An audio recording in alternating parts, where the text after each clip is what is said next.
Top quality और consistent performance के लिए सिर्फ सिल्वर पंप नाम याद रखना।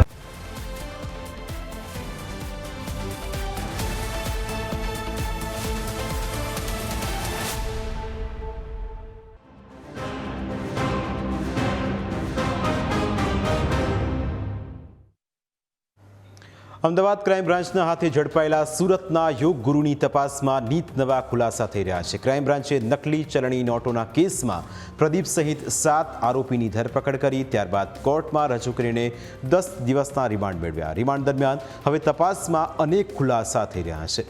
સુરતના ધોરણપરડી ગામે વિશાળ જગ્યામાં આશ્રમ ધરાવનારા યોગ ગુરુ પ્રદીપ જોટાંગિયાના કાળા કારનામાનો પર્દાફાશ થતાં જ સૌ કોઈ ચોંકી ઉઠ્યા।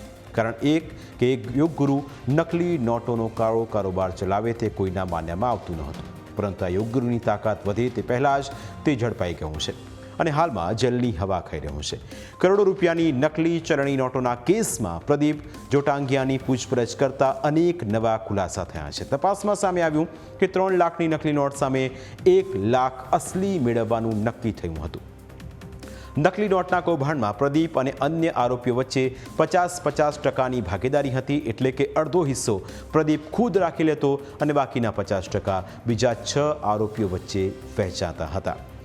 તમામે આરોપી અશોક માવાણીના ઘરે નકલી નોટ છાપવાનું કાવતરું ઘડ્યું હતું, જે બાદ ગત ફેબ્રુઆરીમાં મશીનરી જોવા માટે પ્રદીપ ચીનના ગોંગજાવ સિટી પહોંચ્યો હતો।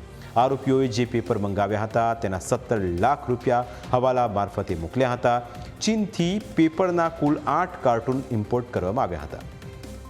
સિક્યોર પ્રિન્ટ એજન્ટ નામની એપ્લિકેશનથી નોટો છાપવામાં આવતી હતી।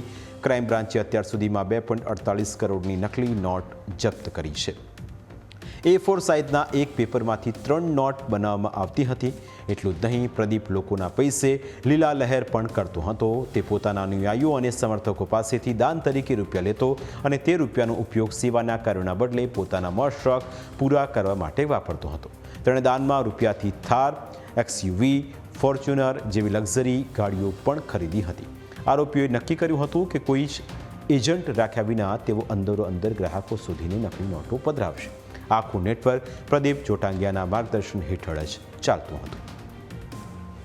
એવી હકીકત જાણવામાં આવેલી હતી કે યોગ ફાઉન્ડેશન જે છે એ 2020 પછી વધારે પડતું એક્ટિવ નથી અને તેમાં જે બેંક એકાઉન્ટ્સની માહિતી મંગાવવામાં આવેલી તો તેમાં પણ કોઈ વધારે વ્યવહારો થતા હોય તેવી વિગતો જાણવામાં આવેલ નથી, જેથી આ પ્રદીપ જોટાંગિયાની વિશેષ પૂછપરછ કરી અને આ ફેક કરન્સી નોટ છાપવા બાબતે તેની પૂછપરછ કરતાં તેને એવી હકીકત જણાવેલ છે કે તે પોતાના પર્સનલ અને આર્થિક અંગત ઉપયોગ માટે આ તમામ નોટો છાપેલી હતી। આ ગુનાના કામે પકડવામાં આવેલ તમામ આરોપીઓ જે છે એ તમામ આરોપીએ આજથી 6 મહિના પહેલાં અશોકભાઈ મુખ્ય આરોપી પૈકીના એક આરોપી છે અશોકભાઈ માવાણી, તેમના ઘરે બેસી અને આ કાવતરું રચવામાં આવેલું હતું અને પ્રદીપગીરી જે યોગ ગુરુ જે છે તેઓના ઇન્સ્ટ્રક્શન મુજબ આ નકલી નોટો છાપવાનું કાવતરું ઘડી અને પ્રદીપગીરી જે છે એમને 50% અને બાકીના 50%માં જે પણ આર્થિક ફાયદો થાય તેમાં સરખે ભાગે બીજા અન્ય આરોપીઓને વેચવાનું વિગતો બહાર આવેલી છે। નોટો છાપવા માટે જ સિક્યોર પ્રિન્ટ એજન્ટ નામની એપ્લિકેશનનો ઉપયોગ કરાતો હતો। તે એપ કોણે બનાવી તેને લઈ હજુ પોલીસ તપાસ ચલાવી રહી છે, પરંતુ છાપેલી નોટના 33% જેટલો નફો મળે તે પ્રકારનું આરોપીઓનું આયોજન હતું। પોલીસે જ્યારે દાનની રકમ અંગે પ્રદીપને પૂછ્યું તો તેણે વટાણા વેરી નાખ્યા। તેણે પોપટની જેમ કબૂલ કરવા લાગ્યો। તેનું યોગ ફાઉન્ડેશન ફક્ત નામનું છે। ફાઉન્ડેશનના ખાતામાં જે રકમ આવે છે તે પોતાના ખાતામાં લઈને પર્સનલ ઉપયોગ માટે જ વાપરે છે। એની મિલકતની તમામ આખા સુરત સિવાયના બીજા શહેરોમાં પણ કે એની મિલકત છે કે નહીં, રાજકોટ એના મૂળ વતન ખાતે છે કે નહીં, તે બાબતેની તપાસ હાલ ચાલુ છે। પણ પ્રાથમિક વિગતો એવી જાણવા મળી છે કે યોગ ફાઉન્ડેશન જે સત્યમ યોગ ફાઉન્ડેશન સુરત ગ્રામ્યના ધોરણપરડી ગામમાં આવેલું છે એ મિલકત એને ફાઉન્ડેશનના નામે ખરીદેલી છે। આ ઉપરાંત એના ફાધરના નામે એને એક વેગેનર કાર, એક થાર કાર, એક XUV 700 કાર ખરીદેલી છે। એ ઉપરાંત આ કબજે કરાયેલ જે ફોર્ચ્યુનર કાર છે એ પણ પ્રદીપગીરીના નામે છે। તપાસમાં સામે આવ્યું કે પોલીસ પકડી ન પાડે તે માટે તેમણે એજન્ટો નહોતા રોક્યા, કારણ કે જો એજન્ટ રોકે તો પોલીસ ઝડપી પાડશે તેવો ડર હતો, એટલે જ તેઓએ આ વાતને ખૂબ જ ગુપ્ત રાખી હતી। તેમ છતાં અમદાવાદ ક્રાઇમ બ્રાન્ચે પોતાની ગુપ્ત બાતમીના આધારે આરોપીઓને ઝડપી પાડીને મોટી સફળતા હાંસલ કરી હતી.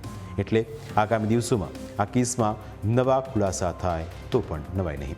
પ્રાઇમ 9માં આજે બસ આટલું જ. ફરી મળીશું આપણે સ્પર્શતા મુદ્દા સાથે. ત્યાં સુધી રજા આપશો. નમસ્કાર.